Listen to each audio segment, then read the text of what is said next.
تنزيل من رب العالمين.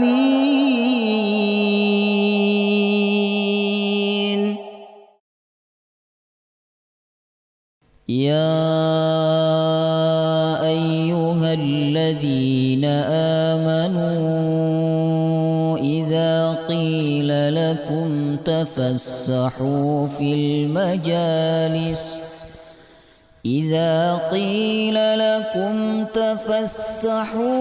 المجالس فافسحوا يفسح الله لكم وإذا قيل انشزوا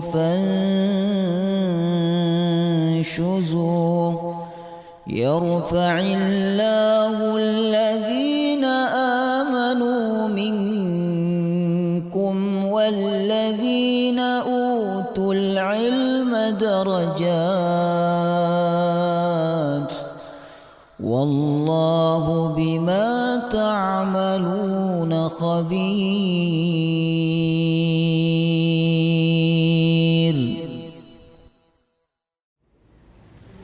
بسم الله الرحمن الرحيم. السلام عليكم ورحمة الله وبركاته. الحمد لله رب العالمين، نحمده ونستعينه ونستغفره ونعوذ بالله من شرور أنفسنا ومن سيئات أعمالنا، من يهده الله فلا مضل له ومن يضلل فلا هادي له. أشهد أن لا إله إلا الله وحده لا شريك له وأشهد أن محمدا عبده ورسوله لا نبي ولا رسول بعده. اللهم صل وسلم على سيدنا ونبينا محمد وعلى آله وصحبه أجمعين. اللهم علمنا ما ينفعنا وانفعنا بما علمتنا وزدنا علما واجعلنا من الصالحين آمين يا رب العالمين. Alhamdulillah, segala puji bagi Allah yang banyak sekali memberikan nikmat kepada kita semua, nikmat jasmani dan nikmat ruhani. Nikmat jasmani, nikmat yang tampak oleh pandangan mata, sehingga banyak manusia yang merasa itu kenikmatan, dan seringkali manusia bersyukur kepada Allah. Tapi ada juga nikmat yang tidak dapat dilihat oleh pandangan mata, namun dia dapat dirasakan Bapak Ibu keberadaannya, yaitu nikmat ruhani. Nikmat ini yang banyak manusia tidak menyadari bahwa ini nikmat dari Allah Subhanahu wa taala yang harus disyukuri. Nikmat ruhani itulah nikmat yang melekat, ikut terus bersama kita walaupun kita sudah meninggal dunia. Adapun nikmat jasmani, Bapak Ibu, nikmat yang tidak senantiasa bersama kita. Apabila jasad kita mati, maka nikmat itu akan terputus. Nikmat itu akan terputus. Kita akan berpisah dengannya, jemaah rahimakumullah. Kita akan berpisah dengan rumah kita, berpisah dengan anak kita, berpisah dengan pasangan kita, berpisah dengan harta kendaraan kita semuanya. Makanya bersyukurlah kepada Allah apabila Allah SWT memberikan kita nikmat ruhani, nikmat iman, Islam, taufik, hidayah, lebih-lebih nikmat ilmu. Nikmat ilmu. Karena dengan ilmu Bapak Ibu, ruh kita menjadi hidup. Ilmu itu ibarat kedudukan ruh atas jasad. Jasad kalau nggak ada ruhnya maka dia tidak ada gunanya. Begitu juga ruh, jika tidak ada ilmu, tidak ada ilmunya, maka ruh itu tidak ada gunanya, jemaah rahimakumullah. Imam Ahmad bin Hanbal mengatakan kebutuhan kita kepada ilmu itu lebih besar daripada kebutuhan kita terhadap makan dan minum. Karena makan dan minum manusia butuh paling sehari 2-3 kali. Sedangkan kebutuhan manusia terhadap ilmu itu setiap nafas, setiap gerak, setiap aktivitas yang dia lakukan dia membutuhkan ilmu. Semoga Allah SWT memenuhi hati kita semua dengan ilmu dan amal. Amin ya rabbal alamin. Baik, kita masih dalam pembahasan mengenai raja ya. Raja artinya berharap kepada Allah, berharap akan rahmat Allah, berharap akan ampunan Allah Subhanahu wa taala. Dan raja ini mendidik kita semua untuk tidak putus asa terhadap rahmat Allah. Sebesar apapun dosa kita, sejauh apapun kita dari Allah, maka jangan pernah putus asa dari rahmat dan ampunan Allah Subhanahu wa taala, Bapak Ibu. Nah, raja itu melahirkan rasa takut kepada Allah. Karena orang yang banyak berharap berarti dia punya rasa takut yang besar kepada Allah. Ada beberapa yang sudah kita pelajari, yaitu ayat tentang raja, kemudian yang kedua hadis sudah juga kita pelajari Allah, bahwa ada beberapa hadis yang kita pelajari pertemuan sebelumnya, Bapak Ibu, yaitu bahwa Allah SWT mengatakan, apabila hambaku datang kepadaku membawa dosa seluas bumi, maka aku akan datang kepadanya membawa ampunan seluas bumi. Subhanallah. Ya. Kemudian jemaah rahimakumullah, Nabi mengatakan di hadis yang kedua bahwa Allah lebih sayang kepada hambanya dibandingkan sayangnya seorang ibu kepada anaknya. Lalu di hadis yang ketiga Allah Subhanahu wa taala menyebutkan hadis qudsi, ya, bahwa kelak pada hari kiamat ketika Allah memeriksa catatan orang beriman dan di dalam catatan itu banyak sekali keburukan, maka Allah mengatakan, wahai hambaku, aku tutupi kesalahanmu di dunia dan sekarang aku ampuni. Subhanallah. Jemaah rahimakumullah.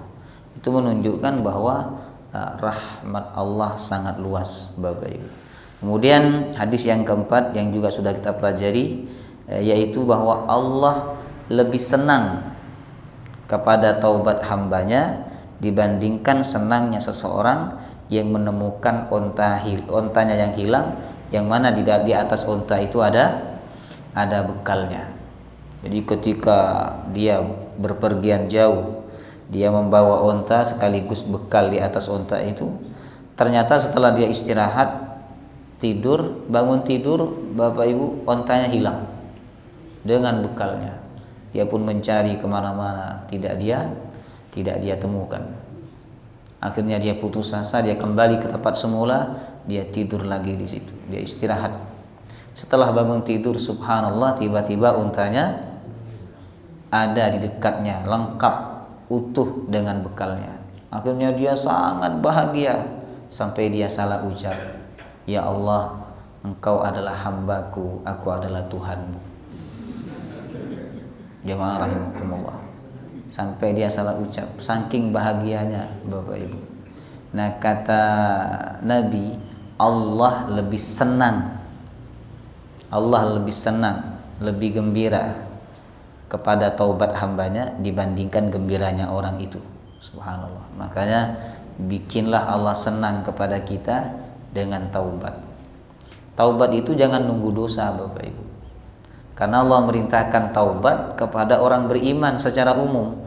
Ya ayyuhalladzina amanu tubu ilallah taubatan nasuha. Wahai orang beriman, bertaubatlah kalian kepada Allah dengan taubat yang sungguh-sungguh.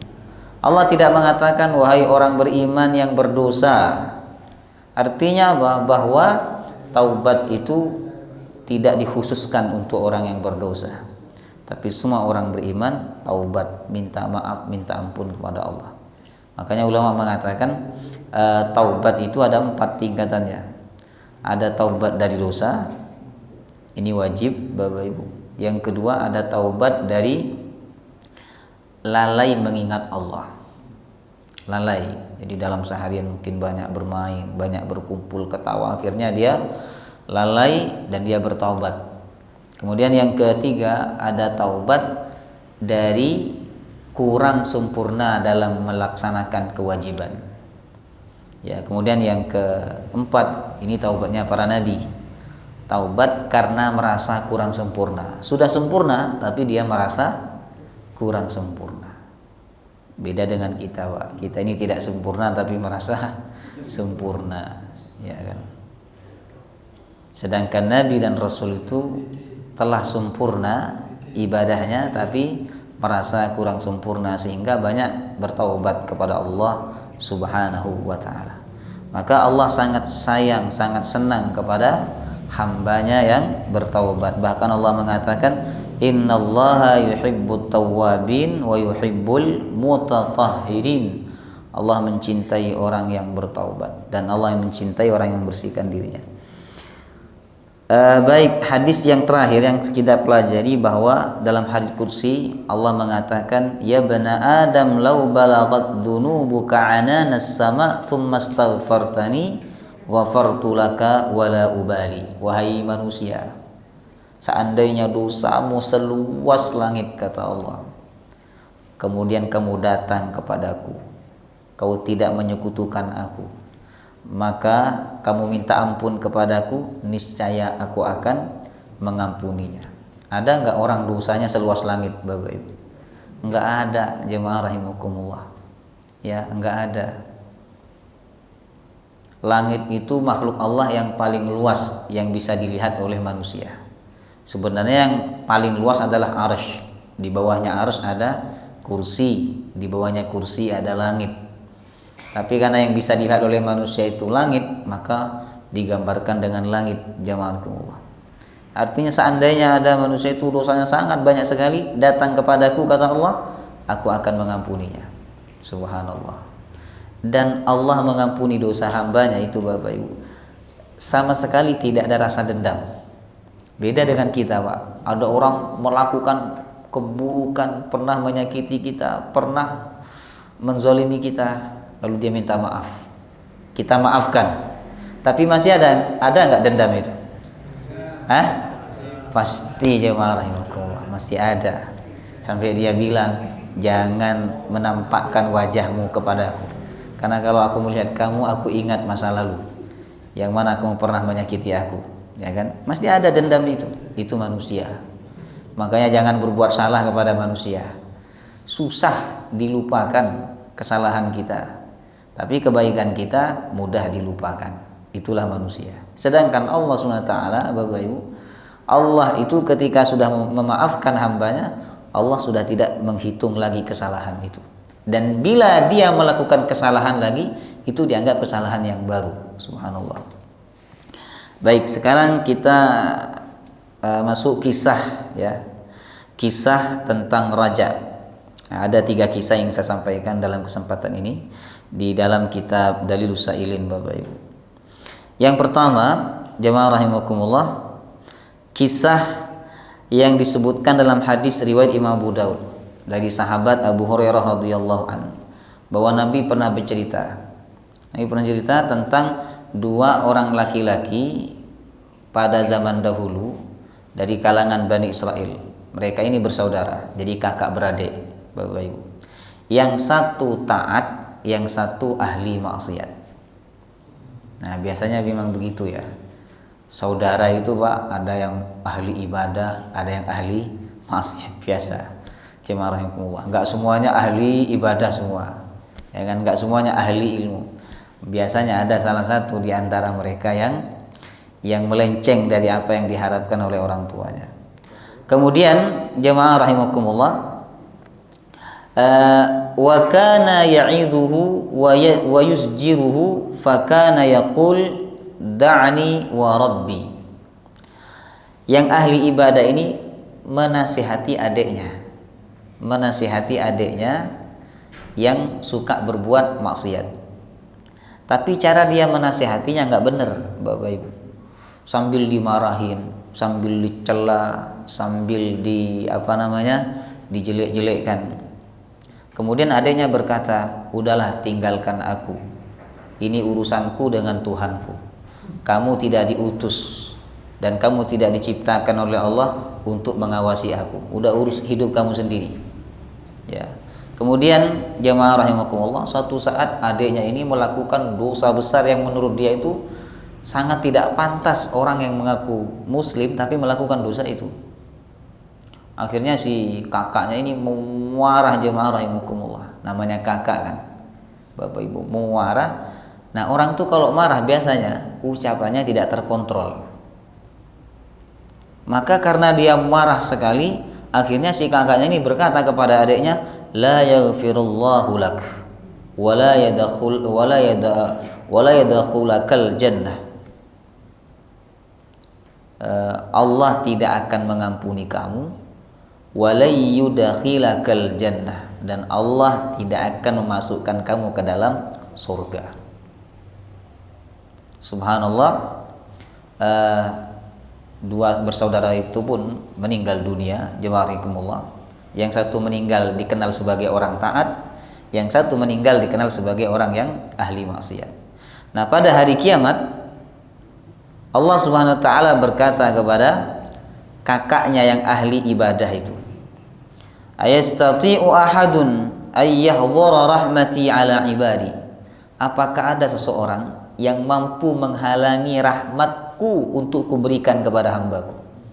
Kenapa engkau mengatakan hambaku ini tidak mendapatkan ampunanku?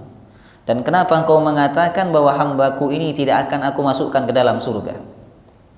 Apakah kamu punya ilmu tentangku, kata Allah, sehingga kamu mengatakan apa yang kamu sebenarnya tidak mengetahui, dan sebenarnya itu adalah urusanku, kata Allah. Kemudian Allah SWT berkata kepada adiknya yang ahli maksiat itu, kata Allah, idhhab anta faqad ghafartu lak. Pergilah engkau ke surga karena aku sudah mengampuni dosamu. Subhanallah. Kemudian Allah berkata kepada kakaknya yang ahli ibadah, wa anta idhhab ilan nar. Sedangkan engkau pergilah ke neraka. Nah, kemudian sahabat Abu Hurairah radhiyallahu anhu mengatakan, fa walladzi nafsi biyadihi laqad takallama bi kalimatin ahlakat dunyahu akhiratahu. Demi Allah yang jiwaku ada di dalam kekuasaannya, sungguh yang membuat dia itu masuk neraka, yang ahli ibadah masuk neraka, karena dia mengucapkan satu kalimat yang membuat akhiratnya hancur, yang membuat akhiratnya berantakan, sehingga dia masuk neraka. Apa kalimatnya tadi? Allah tidak akan mengampuni kamu, Allah tidak akan memasukkan kamu ke dalam surga. Jamaah rahimakumullah. Subhanallah. Baik Bapak Ibu, dari kisah ini ada beberapa pelajaran yang dapat kita ambil, jamaah rahimakumullah. Yang pertama adalah jangan merasa lebih baik daripada orang lain, sekalipun orang lain itu saudara kita. Sekalipun orang lain itu saudara kita, berada di dalam kekuasaan kita, karena dia adalah adik kita. Jangan pernah kita merasa lebih baik daripada orang lain. Allah mengatakan, fala tuzakku anfusakum huwa a'lamu bimanittaqa.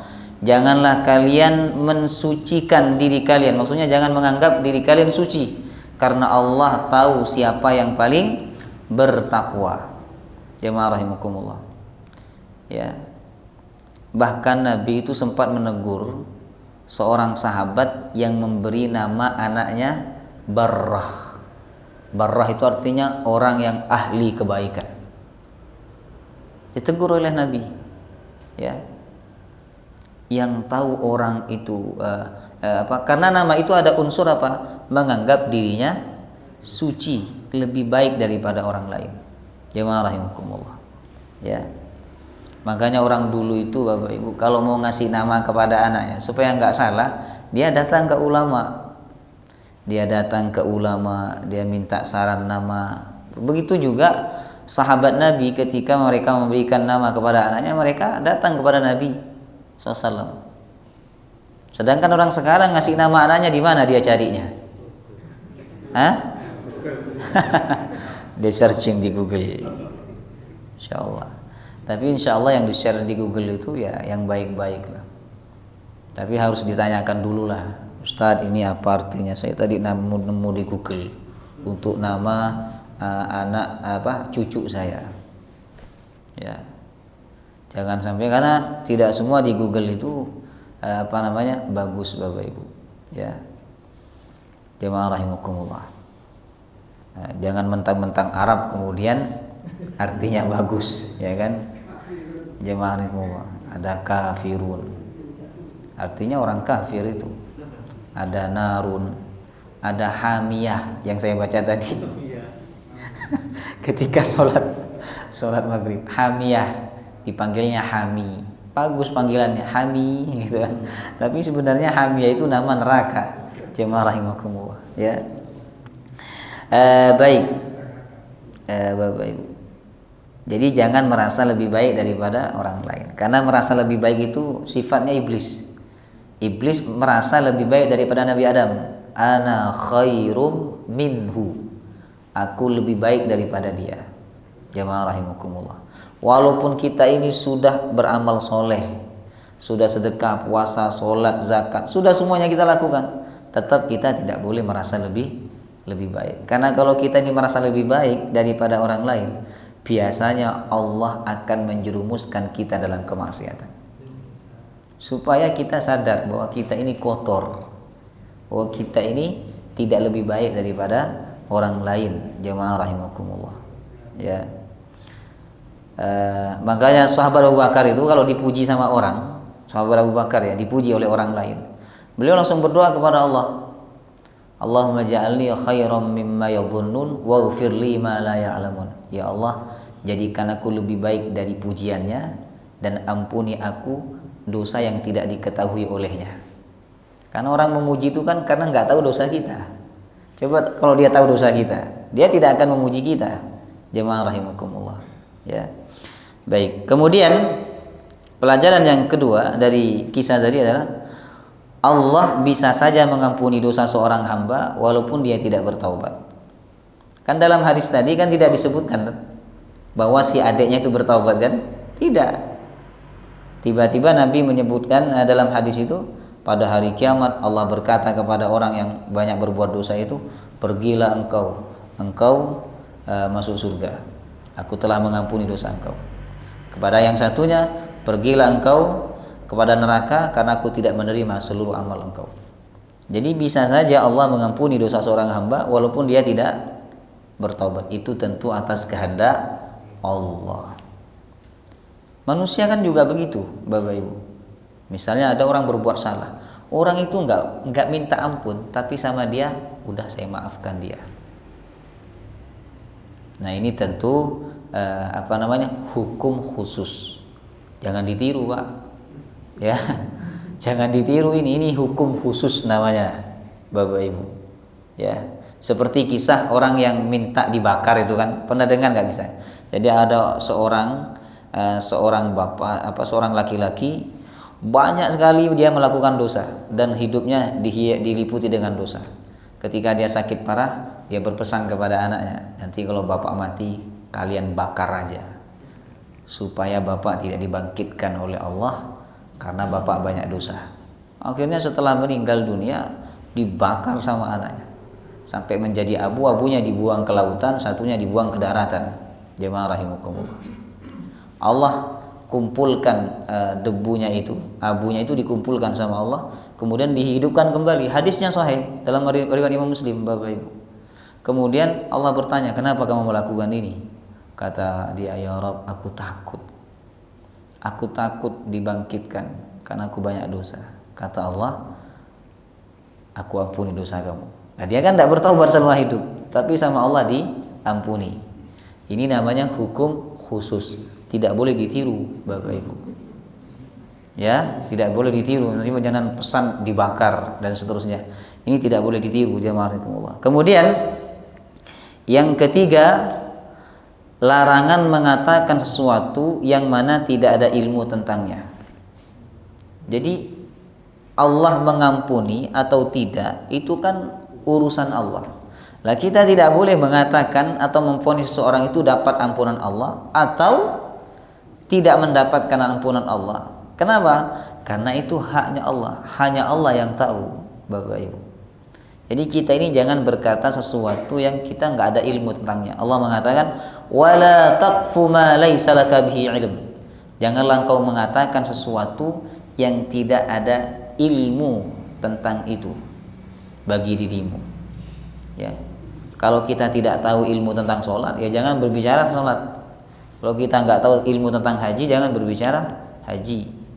Kalau kita tidak tahu ilmu tentang sesuatu, jangan berbicara. Diam itu lebih menyelamatkan. Jamaah rahimakumullah. Kemudian pelajaran yang terakhir, hati-hati dengan ucapan yang keluar dari lisan kita, karena bisa jadi satu kata atau satu kalimat yang keluar dari lisan kita itu bisa menyebabkan kita masuk neraka. Sebagaimana kisah tadi, gara-gara dia mengucapkan kamu nggak akan diampuni oleh Allah, kamu tidak akan masuk surga, kalimat itu membuat dia masuk neraka. Kata Nabi, innal abda la yatakallam bil kalimah min ridwanillah la yulqi laha balan.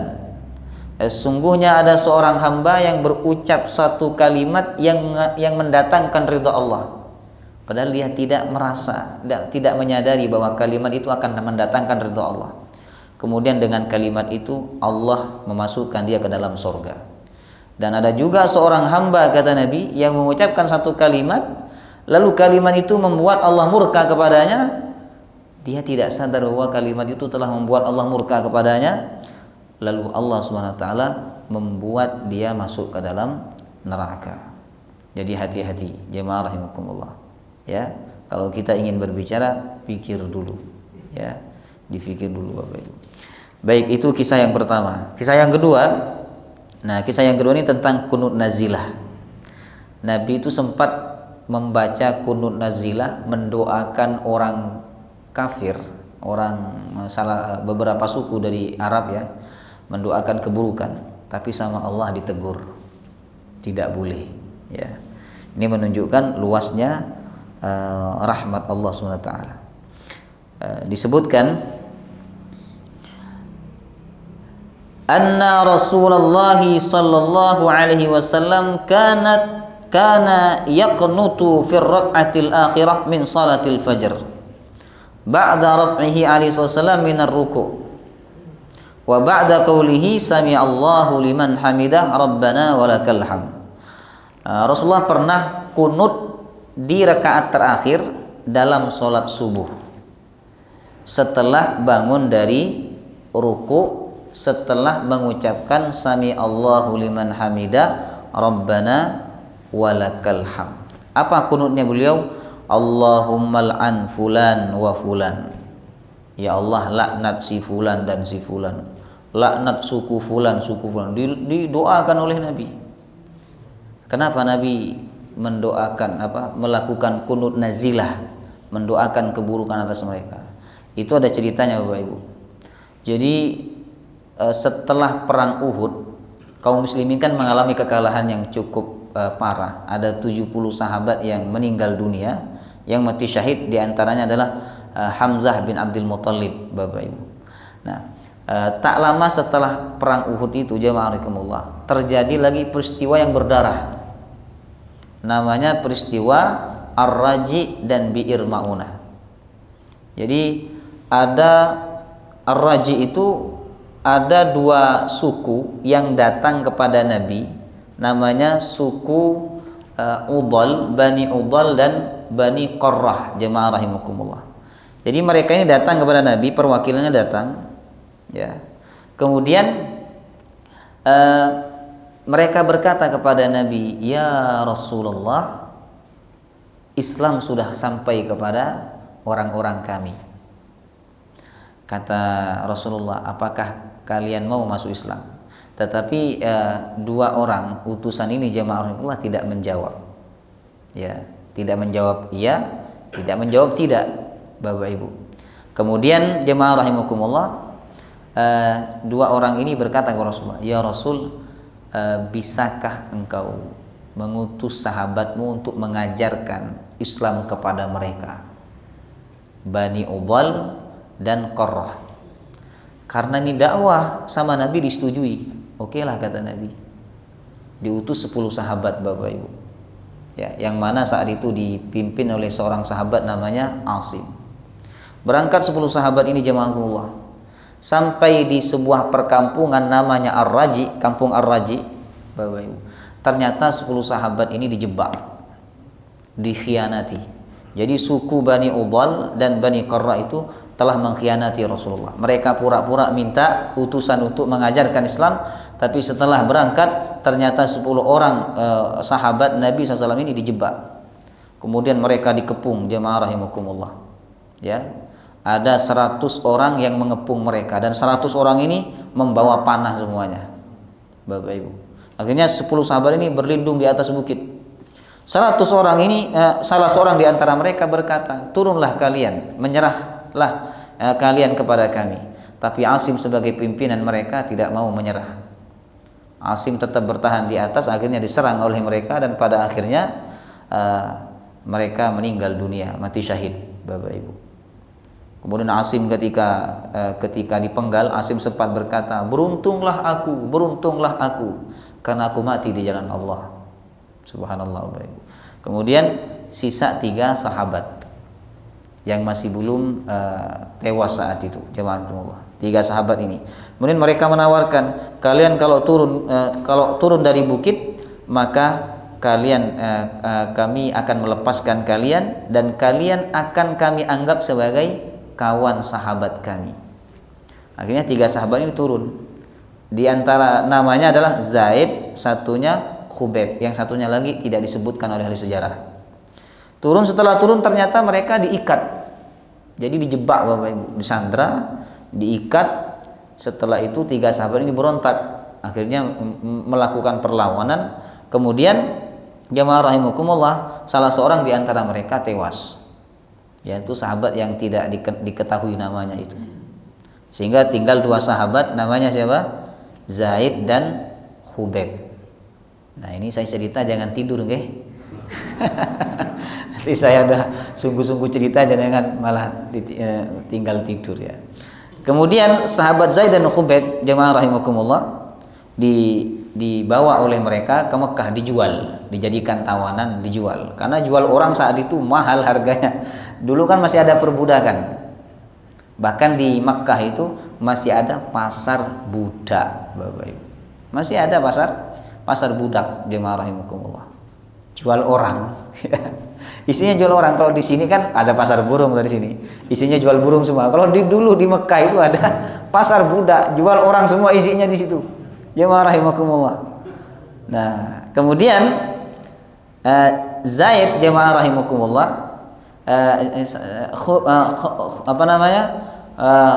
Khubayb ini dibeli oleh seorang tokoh namanya Bani Al-Haris. Ya. Kenapa Bani Al-Haris yang membeli? Karena Khubayb waktu perang Badar telah membunuh ayah mereka, namanya Al-Haris. Makanya mereka dendam. Dibelilah Khubayb itu. Setelah dibeli kemudian dihukum mati, Bapak Ibu. Nah, sebelum beliau dihukum mati, beliau minta izin sholat 2 rakaat. Kata ulama, beliaulah orang yang pertama kali sholat 2 rakaat sebelum dihukum mati. Jemaah rahimakumullah. Sedangkan Zaid juga sama. Zaid dibeli oleh seorang tokoh Mekah, kemudian dihukum mati. Jemaah rahimakumullah. Sebelum dihukum mati, seorang tokoh itu mengatakan, wahai Zaid, sudikah engkau jika Muhammad menggantikan posisi engkau saat ini? Kata Zaid, jangankan begini, aku tidak rela jika aku bersama keluargaku sedangkan Rasulullah terkena duri kakinya. Subhanallah, itu cintanya sahabat kepada Nabi SAW. Akhirnya Zaid pun dieksekusi mati, jemaah rahimakumullah. Nah, kemudian sampai berita itu kepada Rasulullah SAW dan Rasulullah sangat sedih, Bapak Ibu. Nah, tak lama setelah itu di tahun yang sama, tahun 4 Hijriah, jemaah rahimakumullah, datang lagi utusan dari Najd. Dari Najd datang kepada Rasulullah. Ini juga sama motifnya. Ya, pengkhianatan, Bapak Ibu. Dia datang untuk minta diutus para sahabat yang ahli baca Quran supaya mengajarkan Al-Quran kepada penduduk Najd. Sebab di sana banyak orang Islam tapi tidak tahu baca Quran, tidak mengerti Al-Quran. Maka Rasulullah saat itu mengutus 70 sahabatnya yang ahli baca Quran. Jemaah rahimakumullah. Berangkat 70 orang ini Bapak Ibu. Kemudian sampai di Bi'ir Maunah, jemaah rahimakumullah, satu tempat ya, namanya Sumur Maunah Bapak Ibu. Nah, disitulah para sahabat ini dikepung. Kemudian jemaah rahimakumullah dibunuh. Ya, hanya ada satu sahabat saat itu yang berhasil masih hidup ya. Kemudian dia ditawan lalu ditebus. Ya, setelah ditebus dia bebas jemaah rahimakumullah, lalu dia melapor kepada Rasulullah SAW. Dan Rasulullah saat itu sangat sedih. Kata sahabat Anas, aku belum pernah melihat Rasulullah lebih sedih dibandingkan saat itu. Beliau pernah sedih ditinggal wafat oleh paman dan istrinya, tapi lebih sedih lagi ketika 70 sahabatnya ternyata mereka tewas dibunuh karena pengkhianatan orang Najd, Bapak Ibu. Nah, maka Nabi SAW sejak saat itu beliau melakukan kunut nazilah setiap subuh. Setiap subuh beliau kunut nazilah. Jemaah rahimakumullah. Ini awal mula adanya kunut nazilah, Bapak Ibu. Sebelumnya Nabi enggak pernah kunut nazilah. Nazilah itu artinya turun. Minta agar Allah menurunkan, ya tergantung doanya, bisa menurunkan bencana atau bisa menurunkan bantuan. Dalam hal ini Rasulullah minta agar Allah menurunkan bencana, hukuman, azab kepada orang-orang yang telah terlibat dalam pengkhianatan itu. Jemaah rahimakumullah. Nabi kunut nazilah selama 1 bulan, tapi Allah tidak melakukan sikap apapun kepada orang-orang yang membunuh sahabat Nabi SAW. Selama 1 bulan Bapak Ibu, Nabi kunut nazilah. Ini dalil bahwa kunut nazilah itu sunnah dilakukan selama masalahnya belum kelar. Setiap sholat subuh, kalau dalam pendapat Imam Hanafi, kunut nazilah itu hanya boleh dilakukan dalam sholat subuh. Sedangkan dalam pendapat mazhab Syafi'i boleh dilakukan di dalam semua sholat 5 waktu. Jemaah rahimakumullah. Kalau dalam pendapat Imam Malik hanya boleh dilakukan dalam sholat jahar, berarti maghrib, isya, subuh. Asar, zuhur tidak boleh melakukan kunut nazilah, Bapak Ibu. Baik, ini perbedaan pendapat. Selama 1 bulan Nabi kunut nazilah. Jemaah rahimakumullah. Ya. Ini seorang nabi loh. Kalau berdoa kan dikabulkan sama Allah, tapi saat itu Allah tidak berkenan mengabulkannya. Artinya Allah tidak berkenan menimpakan azab kepada penduduk Najd, Bani Qarrah, kemudian kepada Bani Udal. Jemaah rahimakumullah. Nah, setelah 1 bulan Bapak Ibu turun ayat Al-Quran menegur Nabi. Yang turun itu surat Ali Imran ayat 128. Ali Imran 128. Laisa laka minal amri syai'un aw yatuba 'alaihim aw yu'adzibahum fa innahum zalimun.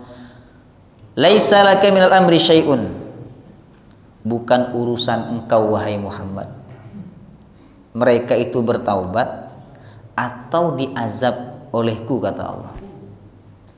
Jadi artinya apa? Allah membiarkan mereka itu, Allah ingin apa? Memberikan kesempatan kepada mereka untuk bertaubat. Kalau mereka tidak bertaubat, aku akan mengazab mereka. Tapi itu bukan urusan kamu, kata Allah. Nah, setelah turun ayat ini, Bapak Ibu, Nabi meninggalkan kunut nazilah dan Nabi tidak lagi kunut nazilah.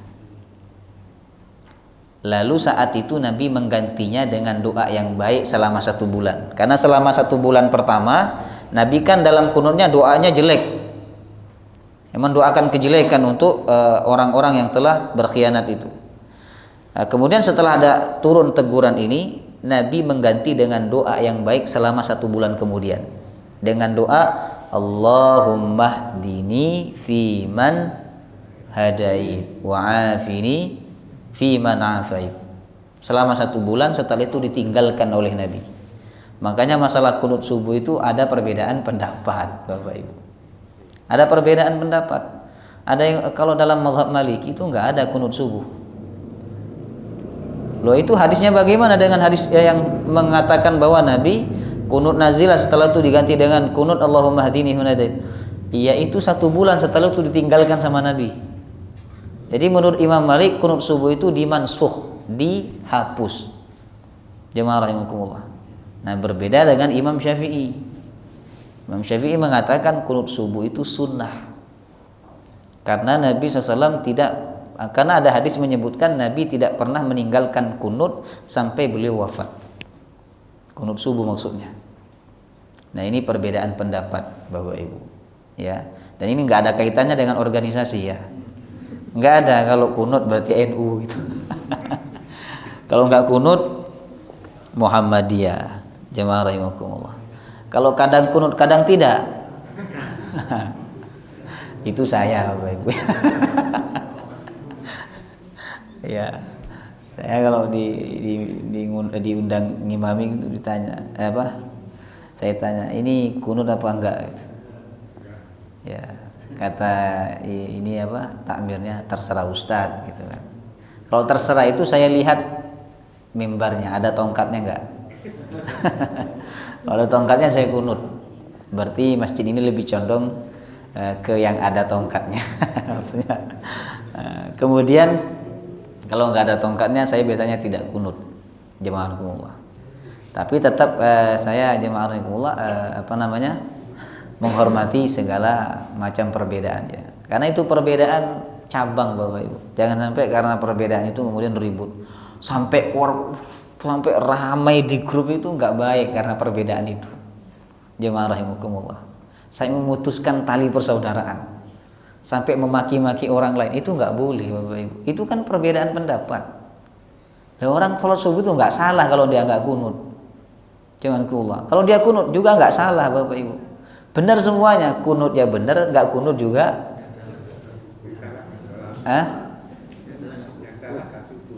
Iya. Jadi kunut benar, nggak kunut juga benar. Yang nggak benar yang nggak subuhan.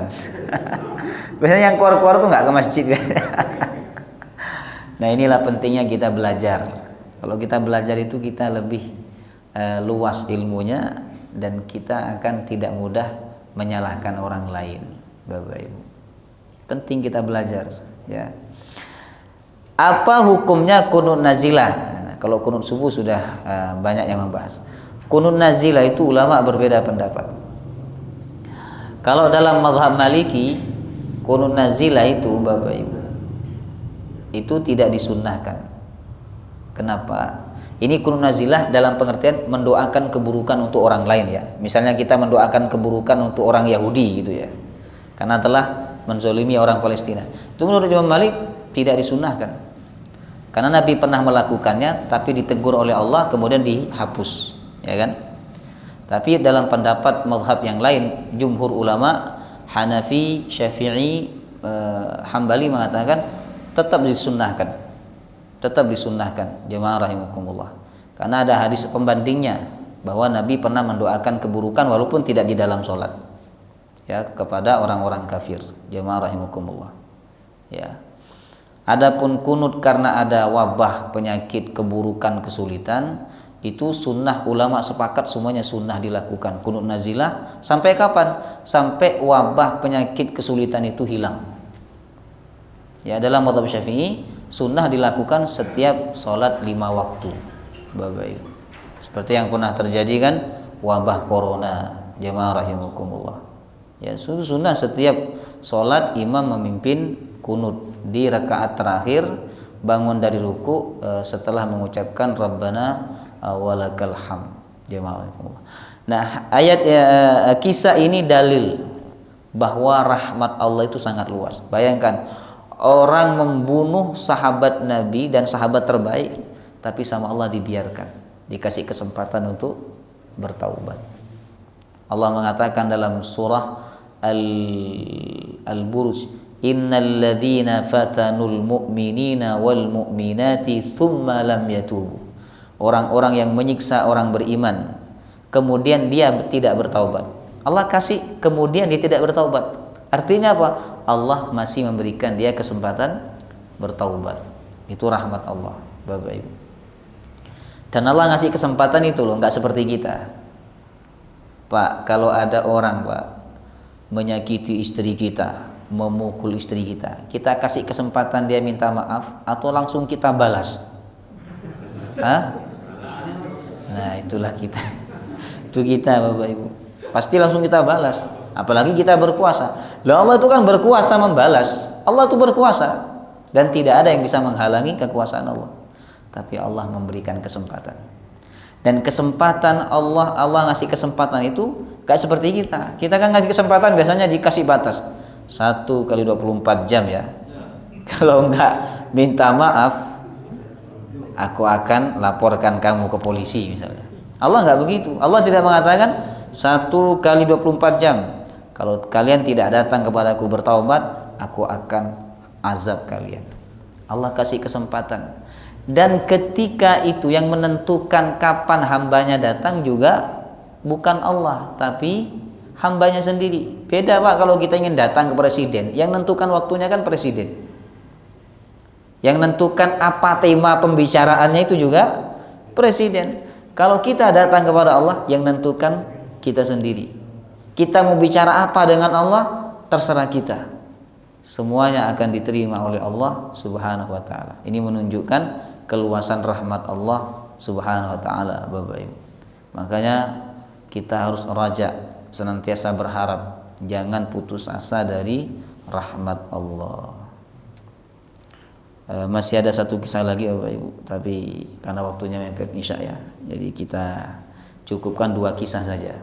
Ini terakhir bab raja. Ya, mungkin pertemuan berikutnya kita akan bahas tentang hal-hal yang berkaitan dengan Ramadan sebagai persiapan kita menuju Ramadan Bapak Ibu. Wallahu taala alam bissawab. Mari sama-sama kita tutup dengan kafaratul majlis.